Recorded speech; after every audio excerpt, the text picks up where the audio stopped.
అల్లం వెల్లుల్లి ఆవకాయ రుచే వేరండి, అదైనా మా ఇంటి మామిడికాయతో. హాయ్ హలో ఫ్రెండ్స్, అందరూ ఎలా ఉన్నారు? మీరు బాగున్నారా? నేను బాగున్నాను. అల్లం వెల్లుల్లి ఆవకాయని ఎలా తయారు చేద్దామో చూద్దాం రండి. ఒక గిన్నె కొలతతో 1.5 కారం,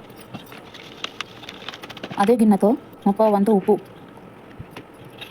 ఒక చిన్న గ్లాసు మెంతి పిండి, 3 చిన్న గ్లాసుల ఆవాల పిండి.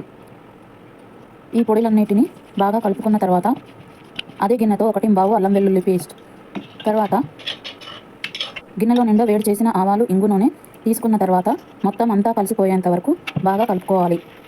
కలుపుకున్న తర్వాత గిన్నె కొలతతోని 6 గిన్నెల మామిడికాయ ముక్కలను వేసి బాగా కలుపుకోవాలి.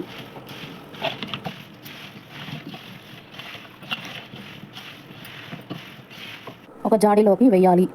3 రోజులు అయ్యాక తీసి సర్వ్ చేసుకోవాలి. అల్లం వెల్లుల్లి ఆవకాయను అన్నంలోకి, ఫ్రైడ్ రైస్లోకి, చపాతీలోకి తింటే బాగుంటుంది. లైక్, షేర్ చేసి సబ్స్క్రైబ్ చేయడం మర్చిపోకండి.